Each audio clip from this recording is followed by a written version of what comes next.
misy fitiavagna fatalohany zaka jiaby zafa nivolagna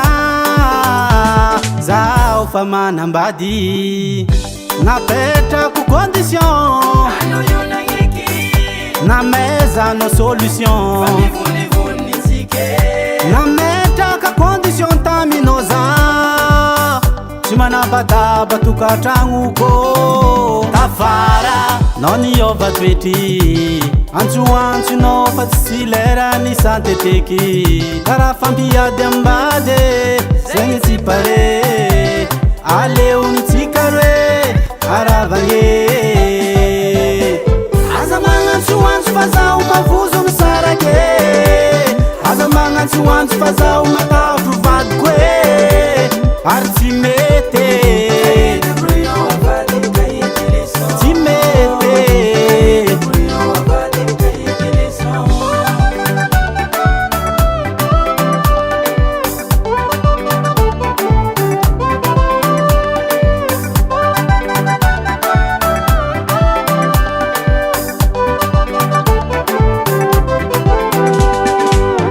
tantara hafa ny antsika roe manomboko niany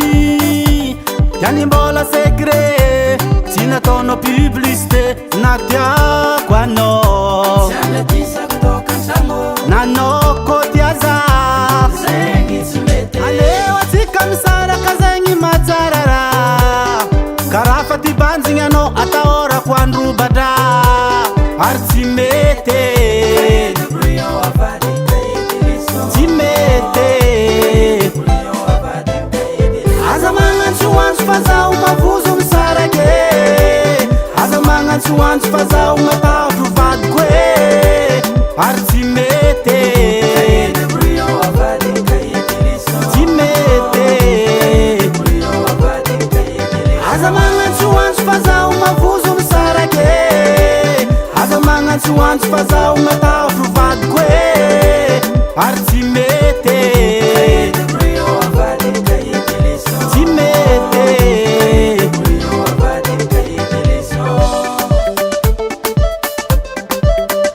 ouais soma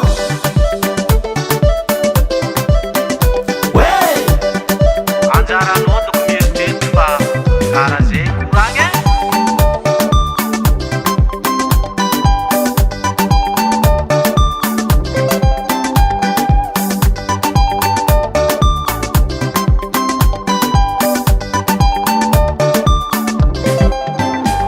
aza magnantsoantso fa zaho mavozo misarake aza magnantsoantso fa zaho matavy vadiko e ary tsy mety tsy mety aza magnantsoantso fa zaho mavozo misarake aza magnantsoantso fa zaho matavy vadiko e ary tsy mety tsy mety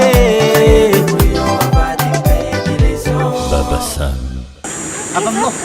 ie anao Camila za fo zaho miteky anao fa anao tsy miteky za volagny fo oke alentsika roe aravagna fo eky za tsy mila azafady ono